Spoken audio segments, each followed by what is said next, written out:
When a country gets too rich for foreign aid, who pays for its medicine? When a nation crosses the World Bank's wealth threshold, the international community celebrates. But this piece from 29 July 2026 points out the quiet disaster that follows the applause. As soon as a country is labeled middle income, global health aid dries up. The problem is that diseases do not care about gross domestic product. Achoki and Walter O. Ochieng ask what happens when international donors pack up and leave. They find newly promoted countries trapped in a dangerous gap, suddenly too rich to qualify for charity, but still too poor to keep their citizens healthy. Written by Achoki in Project Syndicate. Narrated for Arva. The Middle Income Health Trap, Achoki and Walter O. Ochieng. Many countries that graduate from low to middle income status soon find themselves stuck in the position of being too rich to qualify for aid, too poor to secure reliable market-based financing, and too indebted to expand public health spending. But it doesn't have to be this way. Nairobi. In the lexicon of development, few words sound as reassuring as graduation, which suggests progress past critical milestones and an escape from dependency. In global health, however, graduation increasingly creates a trap.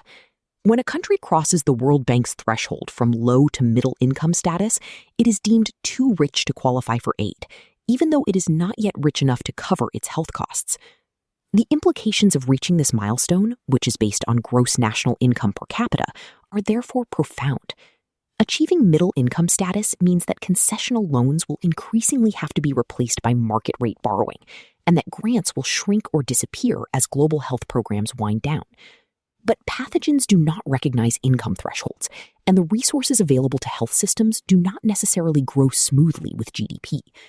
In many countries, disease burdens remain stubbornly high long after aid eligibility has expired. If there is any lag in the growth of the government's fiscal capacity, the result will be a widening gap between health needs and health financing. Neither markets nor donors are well equipped to fill it. This is a massive problem. Middle-income countries now account for over 70% of the world's poor, for most deaths from tuberculosis, and for a still high share of deaths from HIV and non-communicable diseases. Yet they receive a shrinking share of global health assistance, which is increasingly concentrated in a small number of fragile low-income states. If graduation to middle-income status reliably coincided with robust tax systems, deep capital markets, and comprehensive insurance schemes, it would make sense for recent grads to fend for themselves. But many middle-income countries face rising debt service costs and collect less than 15% of GDP in taxes, owing to their large informal sectors. They may be richer on paper, but their health ministries are often poorer in practice. When donor-funded programs supported by institutions such as Gavi or the Global Fund taper off, governments are expected to assume full financial responsibility for vaccines, antiretrovirals, and malaria control, often within the space of a few budget cycles. But such costs are often large, recurrent, and have low visibility, which weakens political incentives to prioritize them over other spending. PS Quarterly. The declaration heard around the world is here. In this issue of PS Quarterly, available exclusively to premium subscribers, Danielle Allen, Sarah M.S. Pearsall, Steve Pincus, and other leading thinkers examine the impact, limitations, and legacy of America's founding document and consider where U.S. democracy is headed 250 years later. Subscribe to PS Premium. Consider Romania. Following its entry into the European Union in 2007, its economy started to grow, creating a key condition for the withdrawal of Global Fund support for HIV preventative services in June 2010. When the government failed to cover this new funding gap, harm reduction services collapsed, and the country experienced a resurgence of infections among vulnerable populations. Debt compounds the problem. When countries graduate, external financing shifts from concessional to commercial terms, just as aid flows recede.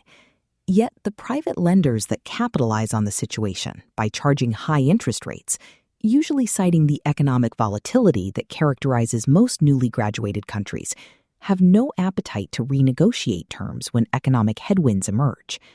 In the end, the fiscal space that departing donors assumed would materialize is consumed by interest payments.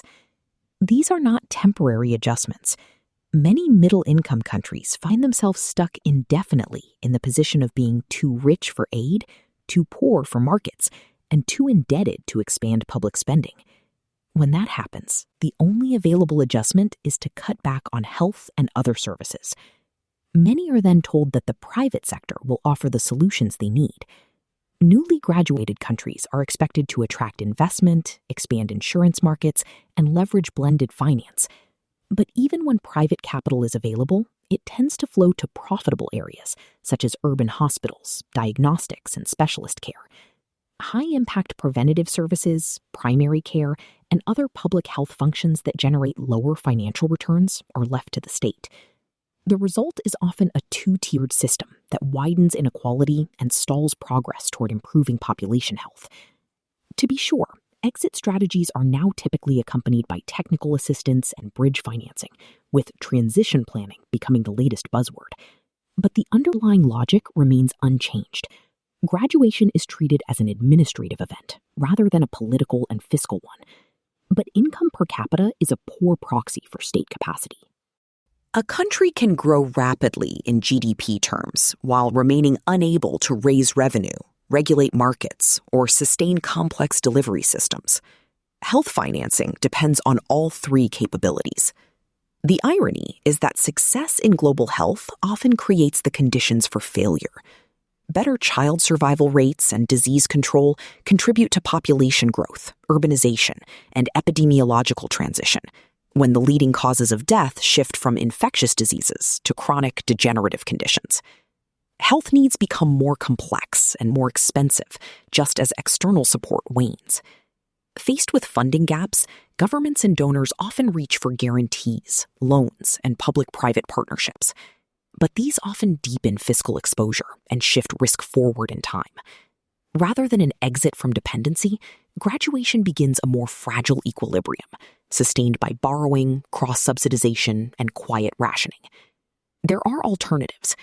Donor organizations should adopt pragmatic eligibility criteria that are more attuned to countries' disease burdens and fiscal capacity than to projected income status. At the same time, global health institutions should offer longer, more predictable transition periods to account for the recurrent costs related to healthcare delivery. Recipient countries should advocate for debt relief to be integrated into health transitions, rather than treated as a separate macroeconomic issue. In return, they should commit to improving tax collection systems and efficiently allocate a significant portion of those resources to proven health programs. Graduation to middle income status is supposed to signal success. When it comes to public health, it must not mark the moment when progress slows, systems strain, and hard-won gains begin to erode. Featured. The Epstein class was made offshore. July 22, 2026. Brooke Harrington. America is closing the door on opportunity and talent. July 22, 2026. Penelope Cugiano Goldberg. Yes, the Hong Kong of old is over. July 23, 2026. Stephen S. Roach.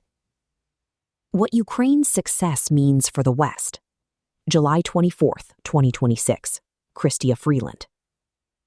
Large language models for small language communities. July 22, 2026. Vivek Badranath.